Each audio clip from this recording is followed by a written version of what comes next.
mulher de Deus, preciosa do Senhor. Eu quero trazer um recado de Deus para você neste dia. E está lá em Jó 42:2, quando ele diz que nenhum dos planos do Senhor podem ser frustrados. Eu bem sei que tudo ele pode. E com base nesse versículo, eu quero te falar um pouquinho da rainha Ester. Uma mulher que foi levantada no reino Pérsia para governar junto com o rei Assuero. E Deus tinha um propósito através da vida desta mulher. A sua beleza e formosura a leva ao reino dentre tantas as mulheres, mas não foi para isso que Deus a chamou, não foi por beleza e formosura. E em Ester, capítulo 4, versículo 13, Mordecai, ou Mardoqueu, primo dela, que a criou e a instruiu, ele traz algo de Deus para a vida de Ester, que naquele momento achava que estava naquele reino apenas para governar junto com o rei Assuero. Ele diz para ela que ela não estava ali simplesmente para isso, porque havia um decreto.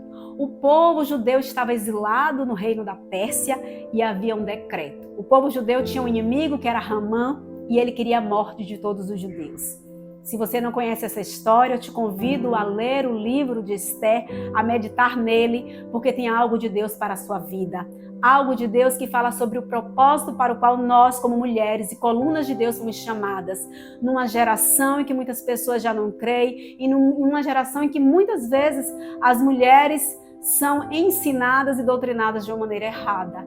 Nós somos empoderadas pelo Senhor para um propósito de salvação, assim como foi na vida de Ester. E Ester, ela temeu. E aí é justamente nessa passagem do capítulo 4, versículo 13, que Mardoqueu diz para ela que se ela temesse, até a vida dela não seria poupada, porque ela também era judia. E o decreto também, certamente, independente dela estar no palácio, não a preservaria. E Estela convoca todo o reino, todos os judeus, para jejuar durante 3 dias e ela se apresenta na presença do rei. A gente aprende com essa história que a gente tem um propósito para as nossas vidas da parte de Deus, mas não é de qualquer forma que a gente se apresenta diante dele, não é de qualquer maneira. A gente precisa buscar santidade, buscar ter uma vida de oração, de jejum. Então você, mulher de Deus, que tem um propósito, tem um chamado, se santifique, porque você, como coluna, precisa estar em santidade diante do Senhor.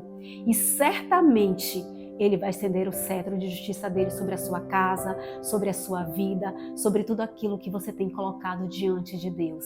Se santifica, jejua, busca a presença do Senhor e no tempo dele, Ele vai fazer tudo perfeito, assim como foi com o povo judeu. E um decreto de morte virou um decreto de vida, porque nós temos um Deus que muda os decretos, depende do nosso posicionamento. Amém?